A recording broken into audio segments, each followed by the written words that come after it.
Story 1. The Young King. His cloth was made by a pipeline of pain, and the blood in the jewels, and death in the heart of the pearl. The young king was alone in a beautiful room in the palace. He was only 16 years old. His bright eyes like animals of the forest. The old king's daughter found him in the forest. At that time, the boy believed he was the son of a poor forester. He was brought up in the forest, and now he knew he had started with the old king's daughter. The king's daughter married an ordinary man, a painter. He painted pictures on the walls of the great church where the kings were crowned. And one day he disappeared, and even the picture was finished. The weak old baby was taken away from his mother's side while she slept. The forester's wife had no children, and the baby was given to them. The princess was died. When the old king died, she said, "My heart is heavy, because I had done a terrible thing. The crown must not pass away from my family. Be my daughter's child from the forest, will be king after me." When the boy was brought to the palace, he showed a strange love for beautiful things. At the cry when he saw his fine new clothes, rich jewels, he quickly took off the old coat and wore in the forest. He walked through the palace from room to room, looking at everything. A rich man came to see the young king one day, went on his knees and found a beautiful picture from Venice. Another day, people searched the king for hours. He finally found him in a little room at the north end of the palace. He was looking at the shade of the great golden jewel.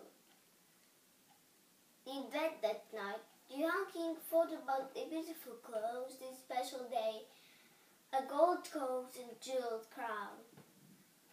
People were working day and night to finish the clothes in time. The young king was looking to himself in the great church, dressed as king.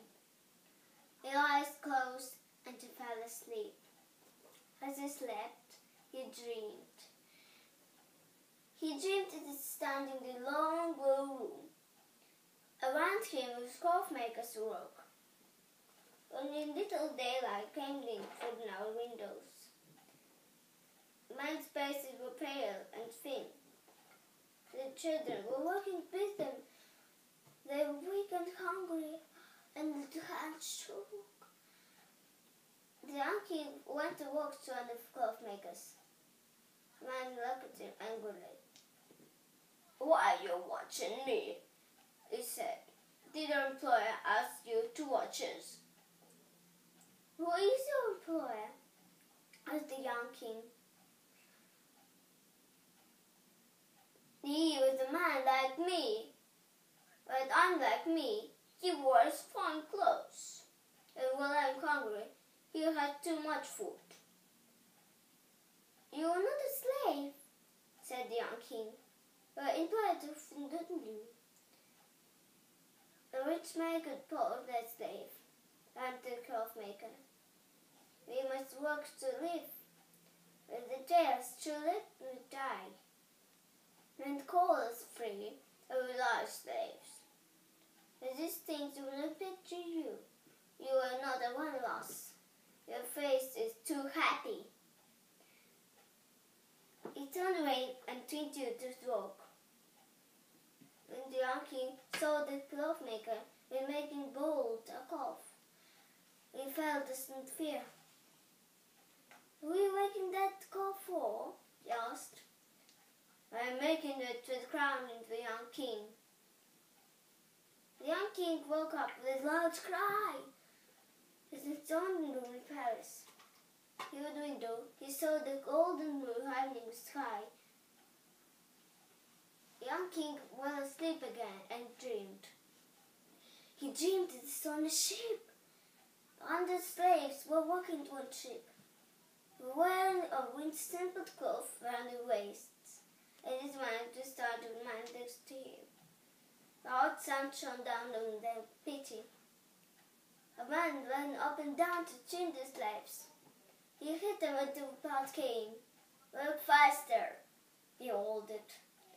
At last the ship stopped near some land. The seaman took one of the young slaves, tied a stone to his feet, and let him down on the side of the ship.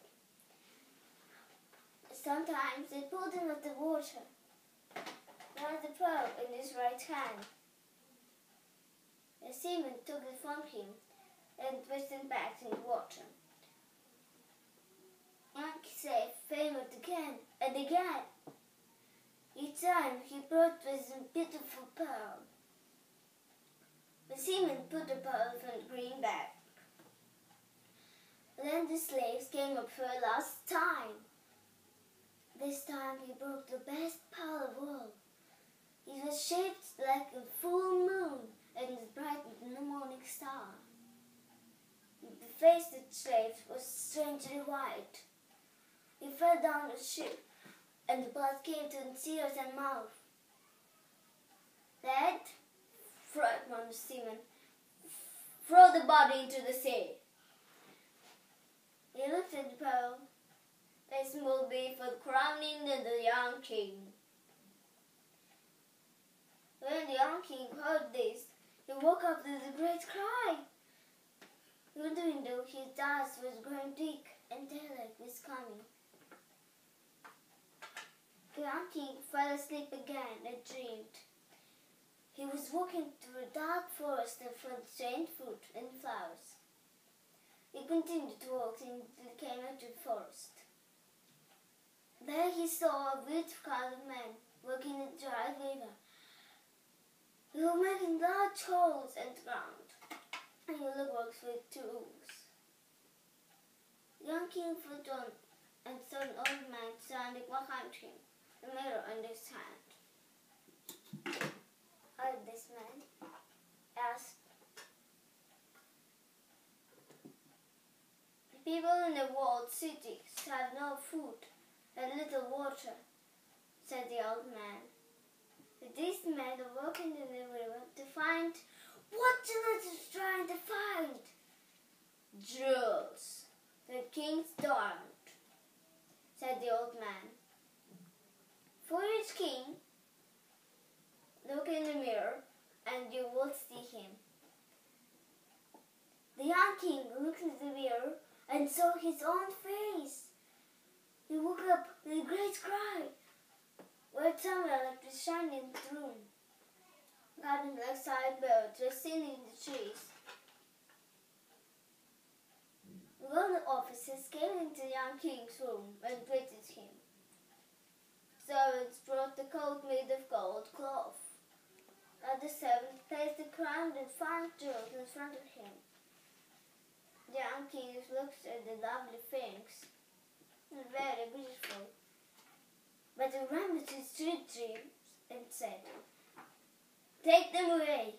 I will not wear them." The good officers were very surprised. Some of them thought this joking, laughed. He spit them again. "Take these things away. I will not wear them." This cloth was made by the white hand of pain. There was blood in the jewels and death in the heart of the pearl. Yet he told them his 3 dreams. When the man heard this, they said to him, "You do not know what you will say. A dream is only a dream. It is not real. We can warn about the people who work for us. And if you do not wear this clothes and this crown, you will not look like a king. How will people know that you are king?" "Perhaps you're right," answered the young king. "But I will not wear this coat, and I will not wear this crown. I didn't wear fine clothes when I came into the palace. I will go out of the palace in the same way. Go, all of you.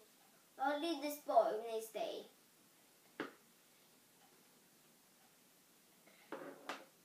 And officers and servants left. Only one servant, a boy, saved the king. The young king opened the big box and took out his rough coat. This was his coat the days when he watched animals on the hillside with forester.